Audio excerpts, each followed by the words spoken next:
3 മാസം. പ്രതിക്കൂട്ടിൽ തലയും കുനിച്ച് നിന്നിരിക്കണം. ഞാൻ എന്തിനു തല കുനിക്കുന്നു? പിന്നെ തല കുനിച്ചത് ജഡ്ജിയായിരുന്നു. അതെന്താ? കുറ്റബോധം അങ്ങേർക്കുണ്ടേ. വയറ്റിപ്പിഴപ്പിന് വേണ്ടി തൊഴിൽ ചെയ്തവളെ ശിക്ഷിക്കേണ്ടി വന്നല്ലോ എന്നോർത്ത് തന്നെ. അതെ, മാലതി പറയാറുണ്ടല്ലോ, ഈ തൊഴിൽ നിനക്ക് അവസാനിപ്പിച്ചൂടെ?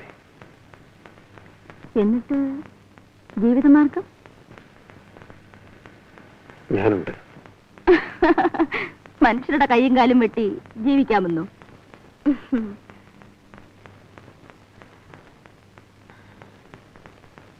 എപ്പോൾ പോലീസ് ഇവിടെ ചകത്താക്കുമോ ആവോ. എന്നിട്ട് ഞാനും കൂട്ടിന്.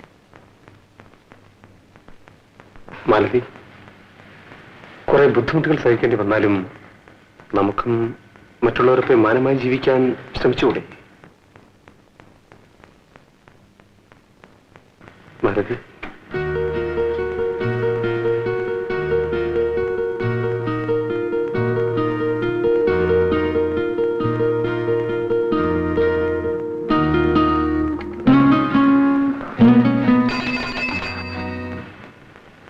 മാലതി,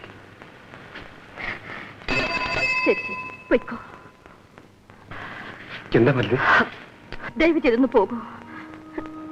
എന്റെ പഴുപ്പ് മുട്ടിക്കാതെ, എന്റെ മനസ്സിലിട്ട് കുഴയ്ക്കാതെ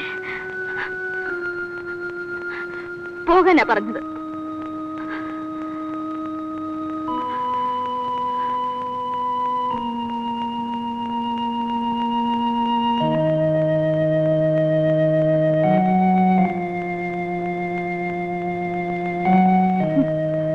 എന്റെ ഡ്യൂട്ടി സമയം.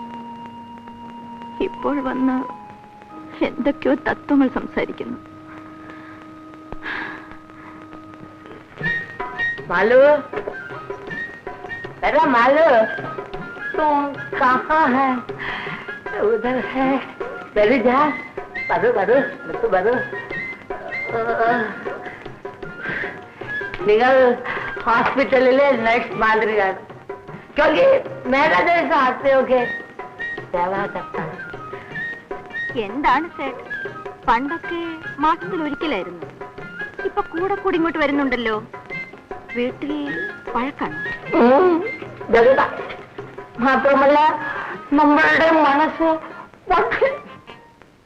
മതി. നമ്മൾക്ക് എന്താണ് ഒരു തെറ്റു? ഈ പല്ലു നമ്മൾക്ക് ഖേട. അതല്ലാതെ നമുക്ക് എന്താണ് ഒരു തെറ്റു? എന്നിട്ടും നമ്മളുടെ ബീവി വേറെ ആൾക്കൂടെ ദോസ്തി കാണിക്കും. നമ്മളുടെ കയ്യിലെ പൈസ കൊണ്ട് ബീവി കൂടെ കാറിലെ ആരാംസെ പോകാം. ഇപ്പോ ഒറ്റയ്ക്ക് ഓട്ടോയിൽ പോകുന്നു.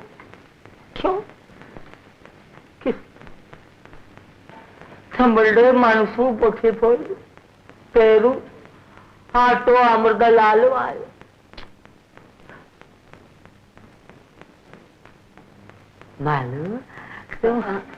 സേട്ട്, ഞാനിപ്പോ വരാം. मालू, तू जल्दी आओ ना.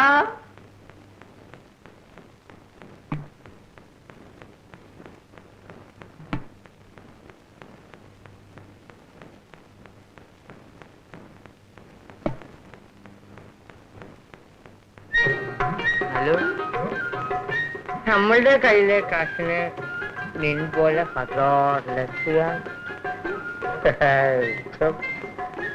ഏകപത്നിയെ പെട്ട മതിയ, അതുപോലെ ഏകവേശ്യാവുള്ള ഞാൻ.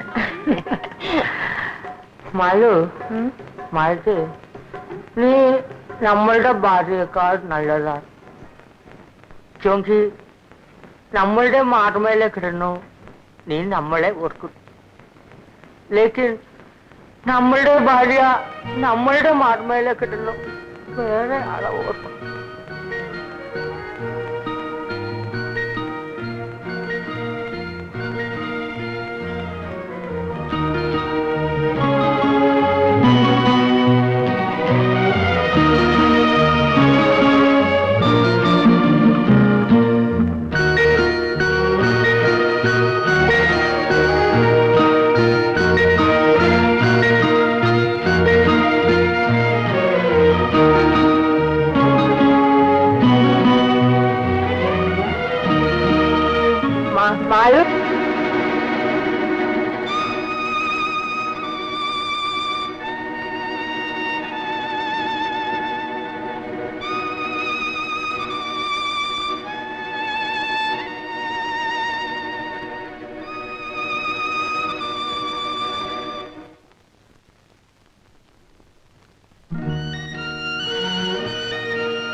നല്ല കള്ള ചാരായമാണെങ്കിൽ പിന്നെ സഹിക്കാം.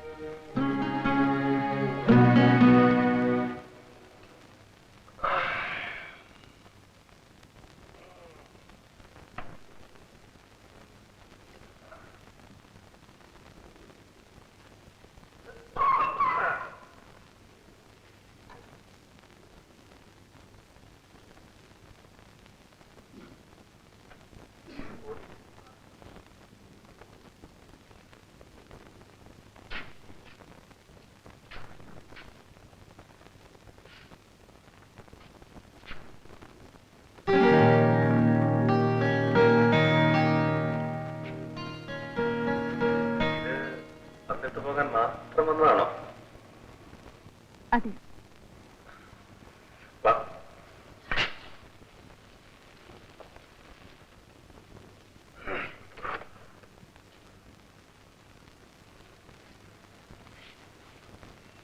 പൊടിടത്തി തരാനായി മാത്രമാണ് ഞാനിപ്പോ വന്നതെന്ന് പറഞ്ഞാൽ അത് കള്ളമാണ്.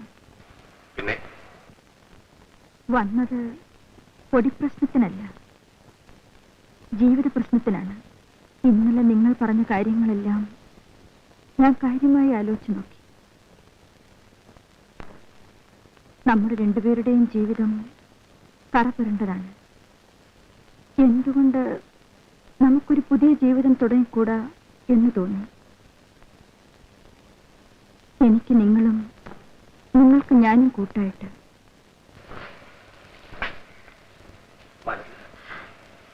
പക്ഷേ ഒന്നുകൂടി ശരിക്കാലോചിച്ച് തീരുമാനിക്കേണ്ടത് നിങ്ങളാണ്. മീൻ കച്ചവടക്കാരുടെ മടിയിലുള്ള രൂപനോട്ട് കണ്ടിട്ടുണ്ടോ? അഴുക്കം പിടിച്ച് അരികെല്ലാം മടങ്ങി മടക്കെല്ലാം കീറി നാറ്റവുമായി. അതുപോലത്തോളാണ് ഞാനും. നല്ലതുപോലെ ആലോചിച്ച് നോക്ക്. നോട്ട് അഴുക്കാണെങ്കിലും അല്പം കീറിയാണെങ്കിലും അതിന്റെ വില കുറയുന്നില്ല. ആട്ടെ, നിനക്ക് എവിടുന്ന പെട്ടെന്ന് ഈ ഭൂതോദയം ഉണ്ടായത്? ബോധിമരത്തിന്റെ അടിയിലിരുന്നപ്പോഴല്ല, മറ്റൊരുത്തന്റെ മാറി ചാരിക്കിടന്നപ്പോഴാണ്.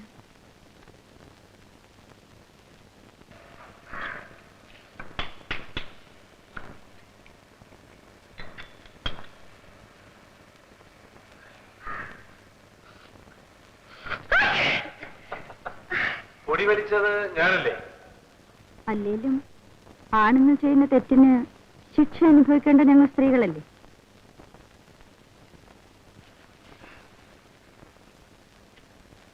ഏയ്,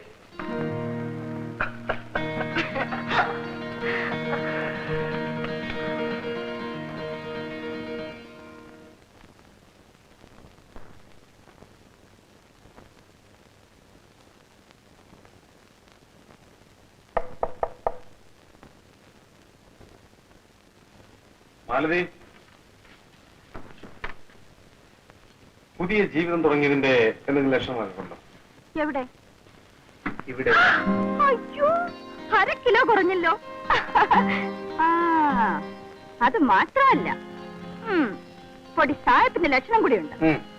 ഇങ്ങനെയൊക്കെ നടന്നാല് എല്ലാരും സാറേന്ന് വിളിക്കും, പിന്നെ നിങ്ങൾ ജോലിയും കിട്ടും. പിന്നെ ഒരു കാര്യം, ഇനി അടിതടയൊക്കെ നിർത്തണം കേട്ടോ. ആ, നോക്കാം. ഇതെന്താ എഴുതിയിരിക്കുന്നത്? വീണ്ടും വരികയെന്നാണ്. ഇത് കണ്ണാടിയിൽ എഴുതാൻ സ്ഥലം കിട്ടിയതാ?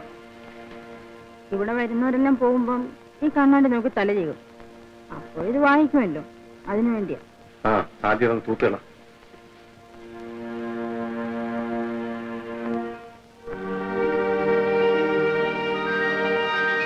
അപ്പഴേ ഇടോ ഇടോ തന്നെ തന്നെയാ. ആരാ? എന്നെയാ? ഇടോ, ഇയാളെ എന്താ പറഞ്ഞ് വിളിക്കണം? എടാ വേലിച്ചെറുക്ക എന്ന് വിളി. ആ, ഒന്ന് പോടോ. താനിങ്ങോട്ടൊന്ന് വരാവോ? എന്തിന്? അയ്യോ, ആ കപ്പ വെന്ത് കുഴഞ്ഞു കാണും. അടുപ്പിൽ നിന്ന് ഇറക്കി വയ്ക്കാവോ?